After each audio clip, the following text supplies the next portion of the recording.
प्रधानमंत्री नरेंद्र मोदी ने 26 नवंबर को दिल्ली में सुप्रीम कोर्ट में संविधान दिवस समारोह में भाग लिया। कार्यक्रम के दौरान प्रधानमंत्री ने ई कोर्ट परियोजना के तहत कई नई पहल की शुरुआत की और कहा कि तेजी से विकास के बीच पूरी दुनिया भारत की ओर देख रही है। आज की वैश्विक स्थिति में पूरे विश्व की निगाहें भारत पर हैं। भारत के तेज विकास, इसकी तेजी से बढ़ती अर्थव्यवस्था और इसकी मजबूत होती वैश्विक छवि के बीच दुनिया बड़ी उम्मीदों से हमारी ओर देख रही है।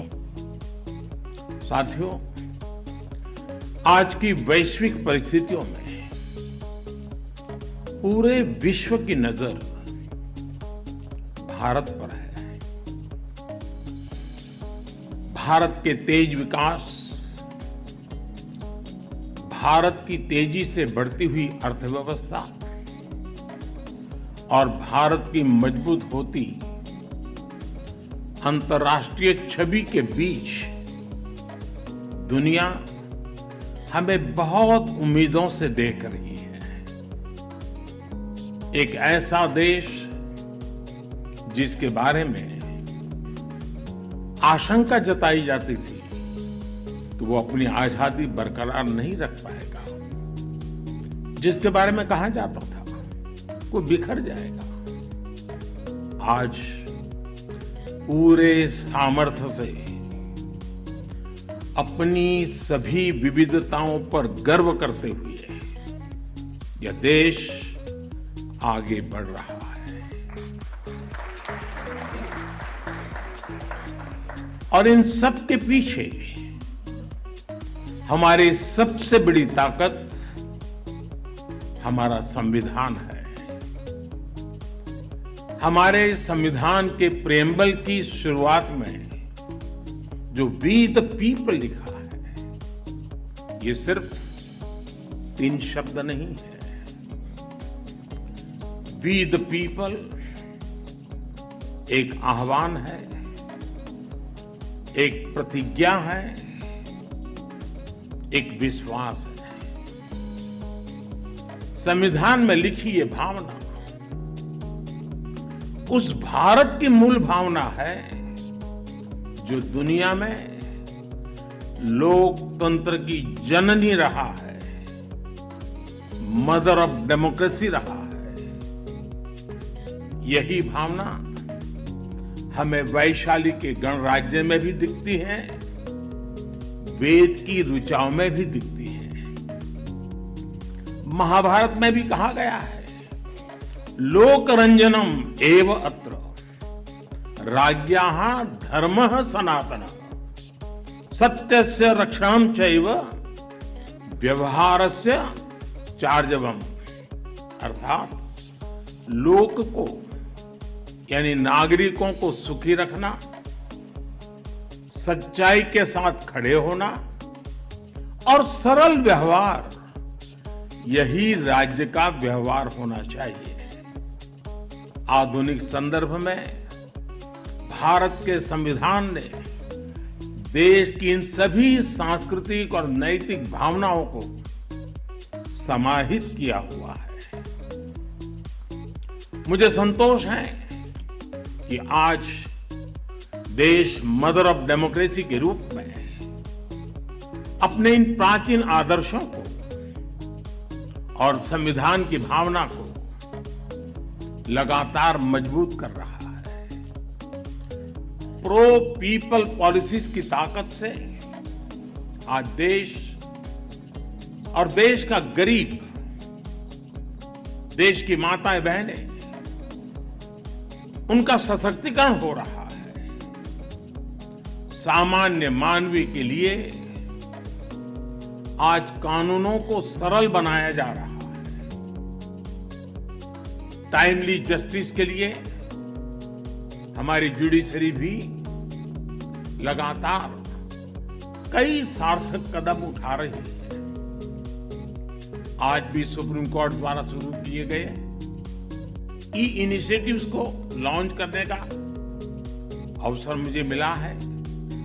मैं इस शुरुआत के लिए और ईज ऑफ जस्टिस के प्रयासों के लिए मैं आप सभी को बधाई देता हूं।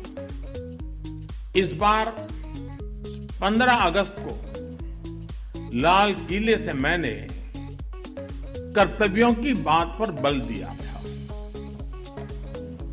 ये हमारे संविधान की ही भावना का प्रकटीकरण है।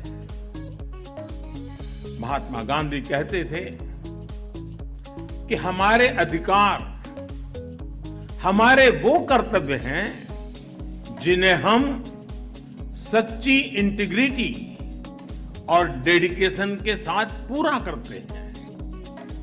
आज अमृत काल में जब हम आजादी के 75 वर्ष पूर्ण करके अगले 25 वर्षों की यात्रा शुरू कर रहे हैं, तो संविधान का ये मंत्र देश के लिए एक संकल्प बन रहा है।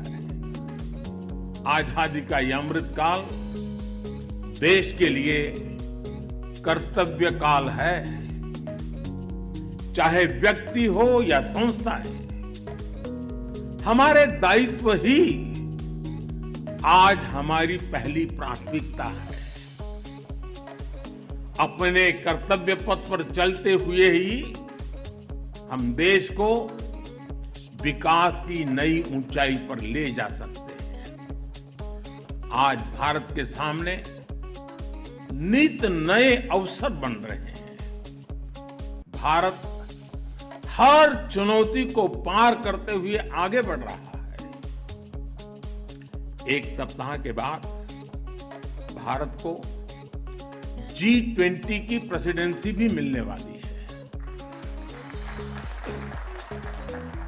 ये बहुत बड़ा अवसर है। हम सभी टीम इंडिया के रूप में विश्व में भारत की प्रतिष्ठा को बढ़ाएं। भारत का योगदान विश्व के सामने लेकर जाएं। ये भी हम सभी का सामूहिक दायित्व है। भारत की मदर ऑफ डेमोक्रेसी के तौर पर जो पहचान है, हमें उसे और सशक्त करना है। साथियों, हमारे संविधान की एक और विशेषता है जो आज के युवा भारत में और भी प्रासंगिक हो गई है।